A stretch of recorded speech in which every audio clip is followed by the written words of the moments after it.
శ్రీకాంత్ అక్కడ బళ్ళు పెట్టేదా కాదు, బళ్ళు పెట్టిన తర్వాత నువ్వు వెళ్ళి నో పార్కింగ్ బోర్డు పెట్టి బళ్ళు పెట్టగానే మన వెళ్ళి డబ్బులు వసూలు చేద్దాం. ఓకేనా? Okay sir.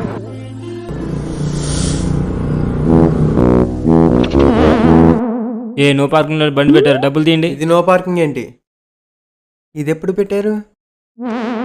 ఏంట్రా శ్రీకాంత్, ఏంటి గొడవ? నో పార్కింగ్ లో పెట్టి రూల్స్ మాట్లాడుతున్నారు సార్ వీళ్ళు. పార్కింగ్ ఎక్కడెప్పుడు పెట్టారు సార్ అసలు? నువ్వు నేను ఫోన్ చేయమో వీళ్ళ పని చూద్దాం.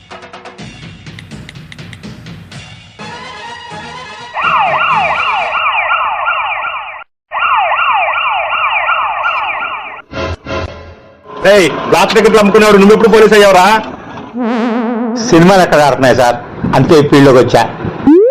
సినిమాలు ఆడకపోతే నో పార్కింగ్ బోర్డు పెట్టి డబ్బులు తెప్పేస్తారా? అంతే సార్, మన చిన్న చిన్న పట్టుకుంటారు. గుజరాత్ లో నకిలీ టోల్ ప్లాజా పెట్టి 75 కోట్లు ఎత్తేసారు. మమ్మల్ని పట్టుకుంటే వస్తుంది సార్, పెద్ద పెద్దలను పట్టుకుని దేశ సంపదను కాపాడని కుదిరితే.